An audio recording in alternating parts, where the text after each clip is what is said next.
guys, it's Aventure. Welcome back to the channel. And today we're taking a quick look at Carenado's F33. Now this is the Beechcraft Bonanza. Yes, one of multiple variations. Of course, we get an F30, or should we say the A36, with the sim by default, which is the current model Bonanza. And we all know the famous V35, the twin tail V. Well, this is the 33, or the Debonair. Now the Bonanza itself is a 6-seat single-engine aircraft, which is still, of course, in production by Beechcraft. Has had more than 17,000 of all variations built. Now, of course, that has been since 1947 through to the current day. Now, in terms of the 33 or the Debonair, the 33 was a refined version of the original with a single tail fin with a IO 470. No, sorry, I'm wrong there. It originally came with that individual single tail fin rather than a two, and it came with a Continental IO 470J initially in 1959 at 225 horsepower. There have been multiple variations of that ever since, all the way through to the G33 Bonanza, built into the 1970s, which had 260 horsepower and a Continental IO 470N. So multiple different variations, lots of similarities, mostly just different engine builds. We had up to 285 horsepower with the 520s, and we even had the E33B, which was strengthened and certified for aerobatics, but it was never built. So a fun one. They also, surprise, surprise, made the D33, a military close air support one, which had 6 underwing hardpoints for some reason. Go figure. Now, as I mentioned, this is Carenado's model, and from them it comes with 8 liveries. We've got the autopilot, pitch trim controls. We have GNS 5 and 430, compatible with the GTN 750s from PMS and or TDS. We have Benedict King HSI and mode and cedar panels, Garmin 430 audio panels, 330 transponders, all the usual Carnado bits and bobs we'd expect. Now we have full custom full fidelity sound packs, not WIs, realistic modelling, environmentals, 24 walk-around features, and a tablet for going through those different GTN systems. Let's go take a look, shall we? So as with their newer 2024 aircraft, we do have the walk-around features, which I will say are quite nice to include. They do make Carenado planes stand out a little bit more, because back in the old days, we got these kind of features from A2A. And now they come with stock aircraft, and it does take Carenado's planes to a higher, much more enjoyable level. So our cover comes off there. Of course, they take our exact liveries or tail numbers. We can pull our covers, our chocks. Can we open the engine? We can open the engine covers. Nice. I do rather like that. Let's click that again.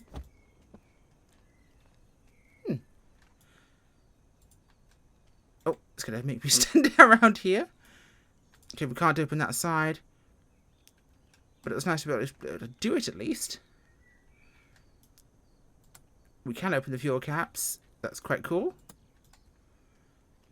Love seeing those little features added in. They really make a bit of a difference. And, of course, our baggage compartment there. Now, we can get up on the wing here, which is nice to be able to access our cabin door. All entry exits from that side door there. Storm window here. Now, we've got the double yoke arrangement here rather than the single you'll see on some models. Take that off here. Now, it's our fuel down there. Parking brake is here. Fuel boost is there, so batteries are on. I'm going to go to our tablet here. Now, if we go to our thing... Now, what bugs me is Carenado included an app for the 182, but there's a whole nother app. So eventually, if you have a lot of Carenado aircraft, you're going to have like 20 Carenado apps installed. This feels like a flaw to me. Carenado, if you're making an app, why only have it show up per aircraft? Why am I going to eventually have 20 Carenado apps? This feels like a massive oversight.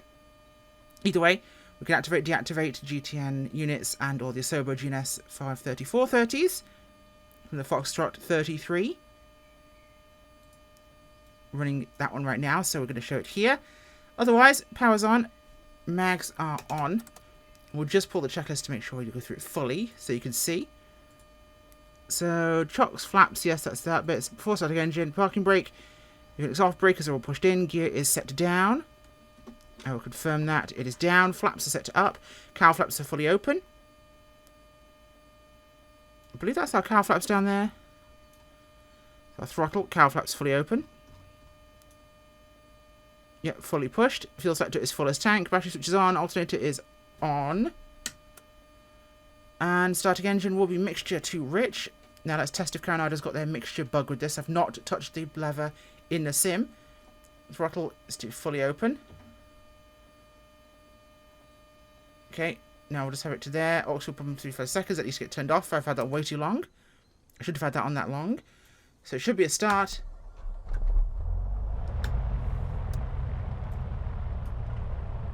No mixture bug this time. It starts just fine. Avionics go on. And we're ready to rock and roll. Now, as she warms up, we're going to listen to the sounds. And that's quite interesting. Well, that was on the ground before. Now we're in the ground. I'm not sure why. This doesn't feel like Carnado's fault. We're at Orbex's and Cortez, and I'm a little bit surprised. Bamboozled.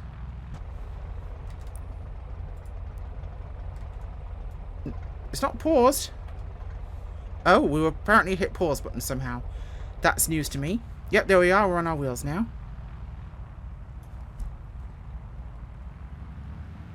I don't recall pressing P. Okay, it sounds not bad. They're generic bonanza-y. But they certainly do the job. Right, let's get this thing in the air now. We're going to hop across to... I've been going pretty quickly because we are going to do a short little 8 or 9 minute hop. And that's going to be to everyone's favourite Orcas Island.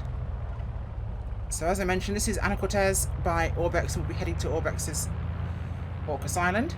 I'll link both of those in the description as usual.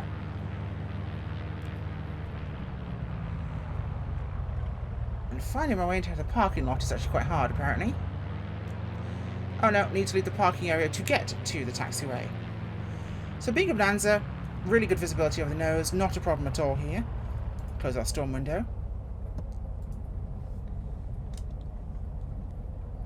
Absolutely no drama.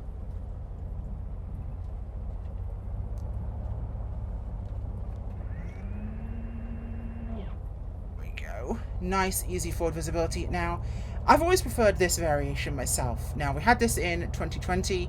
This is, of course, fully native 2024. But I will say, the V35 I love, and I love Carenado's one for 2020, but that was a local legend, a famous flyer. It was alright. It lacked a couple of the features they normally include. Obviously, it's been 24 native. We have the usual ground features, which are nice.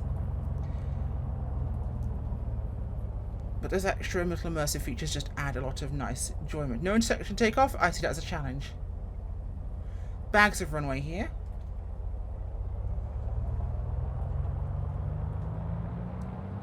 Okay. Full power.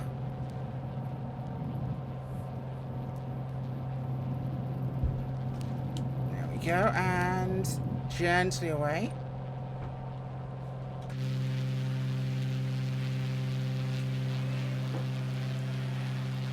Now, like I said, I like the V35, but something about the straight tail on the 33 really does it for me. And it's just not quite as big and as ungainly as the 36, which feels larger.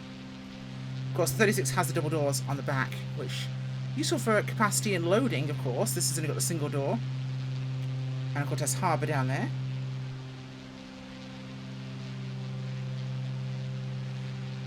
But I just prefer the look of this one. I think it just looks the right shape for a bonanza. That single tail really does look appropriate in my eyes. And of course, a steam cockpit, which I absolutely adore. Give me that every day, please. Right. Pull our power out here. Let's get ourselves set up where we want to be. So flaps are retracted. Hadn't turned on my transponder, but it's not like anyone was looking for me. We're in single player. Autopilot functionality should be on normal. We'll get ourselves on heading here. Like I said, it's 5 or 6 minutes to target. There we go, 5 minutes, perfect. And she's pretty quick as well. This is one of the nice things about this aircraft is she'll get up to around 145, 155 in cruise and do it quite nicely. 160, 70 sometimes if you can get to a nice attitude. We're still in a bit of a climb here.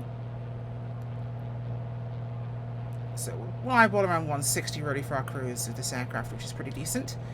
Stall speed's reasonable. We're in the 50s, 40s and 50s. So well worth keeping an eye on it, but also she'll get away from you. Beechcraft are not Cessnas. They're not quite as rugged. They'll drop a wing if you can be a bit more aggressive with them. So definitely not worth being too unforgiving with it. Now let's see if this will pick up. We're on the right heading here.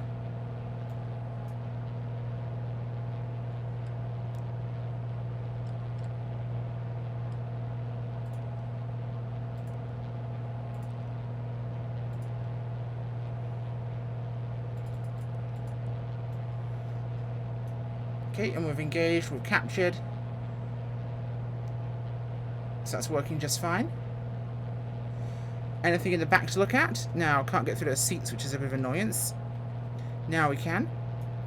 Can't use the emergency exits, unfortunately, so we can't jump out the plane. Nothing in the back here seems clickable. Carenado are a bit of a scarcity when it comes to adding manuals, so you sometimes have to do some guesswork. Of course, space back here to put a child in the back. There's the headrest there. Put 1 or 2 seats in here. Probably 1 realistically, let's be honest. I wouldn't like to be stuck all the way back there though.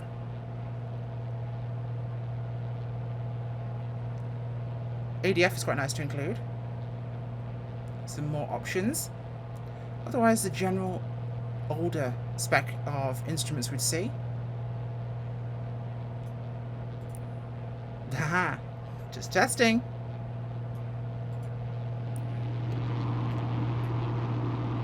Okay, good wind noise. She's majestically simple looking. And I do like including the modern style liveries, of course, with this. Not just the retro or older 33 liveries, but we have something a bit more modern, which is nice. Always good to see. Okay. So about 3 minutes away, we're just on the far side of the ridge here. And we'll be right where we need to be. If I pull up our map for you, as you'll see here, we'll be arriving at our destination. So we're just going to jump this one to a joining at the base for our final approach. Although, you know what, we'll go for the opposite end this time. We don't often go for the opposite 1-6 approach. So we'll shoot a 1-6 instead. So we'll join the downwind for 1-6. Turn off autopilot. We're not here to fly on the autopilot all day, but it's worth just testing everything, see how it behaves. The flight characteristics are gentle, placid, what I'd expect.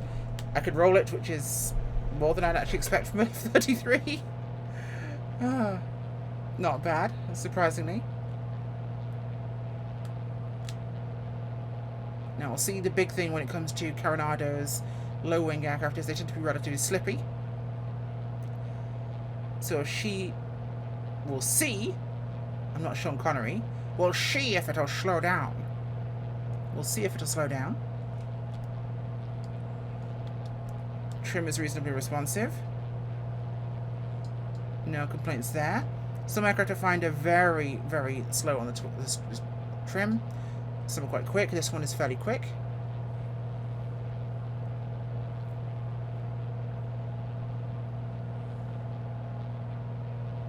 There's airport in sight. So I'm going to pull power here from 140. Yes, it's going to yell at me.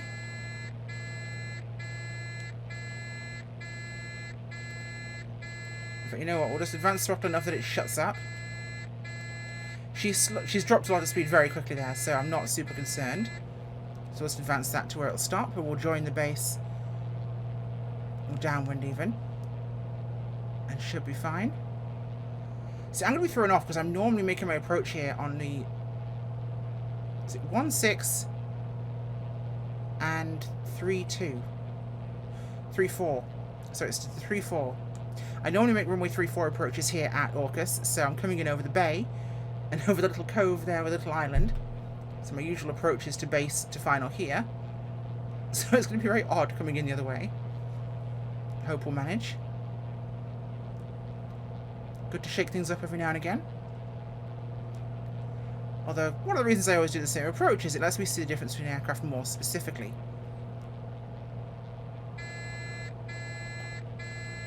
Okay, gears coming down.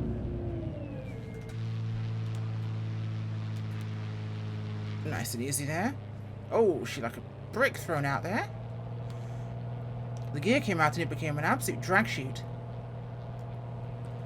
1 notch flaps. Not a problem.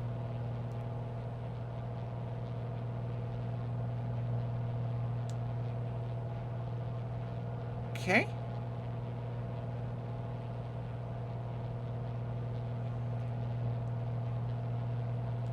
A little bit more power here. We're a little bit low. 800 feet. We're about 700 feet above ground level.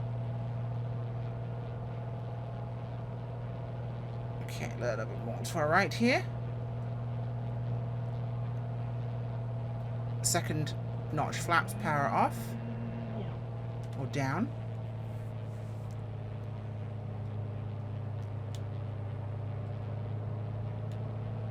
Okay. A little bit more nose up trim just to balance the aircraft in this configuration. We'll keep that 70. Okay, looking good there. Come past the shore.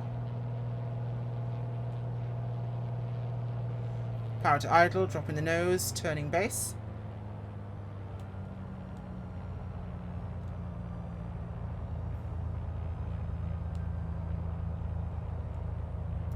Speed's maintaining where we want it to be, and we're dropping altitude nicely. That's good. Keeping that 70 or so. Little power on here. Okay. Just keep that speed.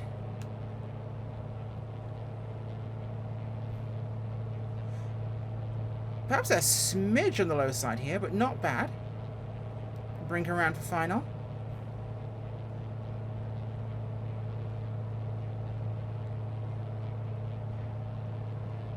It's a bit of a late turn to final, but we're making a very gentle, relaxed approach here. Powers to idle.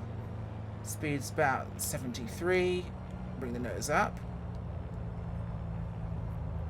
Nice and gentle. Ooh. Love it. Love it. Love it. Love it. Make the next taxiway exit. Gear. Well, flaps up at least, not gear up. We don't do a gear up now. That was gentle.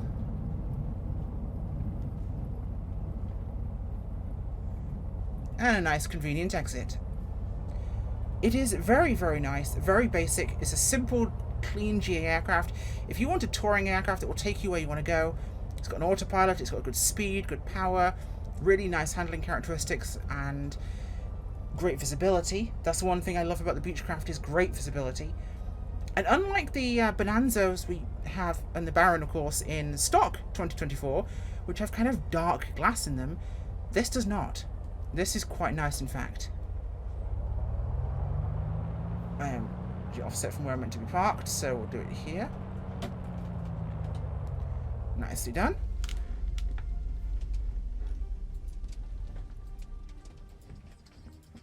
There we go. And we'll hop out. So, is it worth the £18–19 it's going to cost you? Yeah, if you want a great GA cruiser. Carenado's proven track record of a decent aeroplane that will do pretty much everything you want apart from have systems depth. Yeah, it's absolutely worth it. If you want the systems depth, of course, it will never provide you that because it's a Carnado aircraft and they never will. But, frankly, not opposed. Pretty decent. I like it. I can even open the engine cowling. Why do you not stay open? Get open. Thank you. Interesting. If I walk away, it closes. Huh. Thanks for watching. Bye.